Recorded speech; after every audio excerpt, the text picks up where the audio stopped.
मिलता है। एक स्कूल में 2 तरह के मास्टर होते हैं, एक को मिलता है 55,000 60,000 और दूसरे को मिलता है 10,000 15,000। क्या होगा संविधान में लिखे हुए इस बात का कि समान काम का समान वेतन दिया जाएगा? ये हमारा मुद्दा है।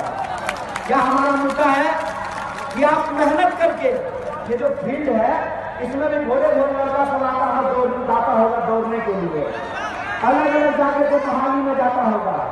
अभी सिपाही भर्ती चल रहा था, ट्रेन में इतनी भीड़ हो गई कि पांव फिसल करके कई अभ्यर्थियों की जान चली गई।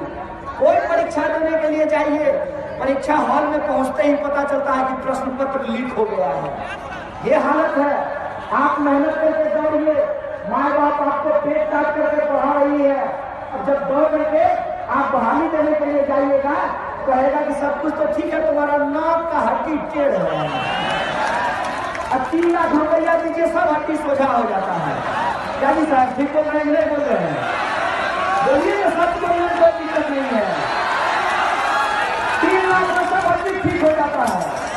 और जब आप नौकरी ले लेंगे, इतनी जद्दोजहद के बाद पूरी जिंदगी नौकरी करेंगे और जब रिटायर होंगे तब आपके बुढ़ापे का कोई सुरक्षा नहीं है सरकार के पास। यहाँ एक आदमी बैठे हुए हैं, मिले हैं, क्या पेंशन मिलता है ना? मिलेगा ना? आपके बाद पत्नी को भी? ये जो बैठे हुए फौजी क्या चाहते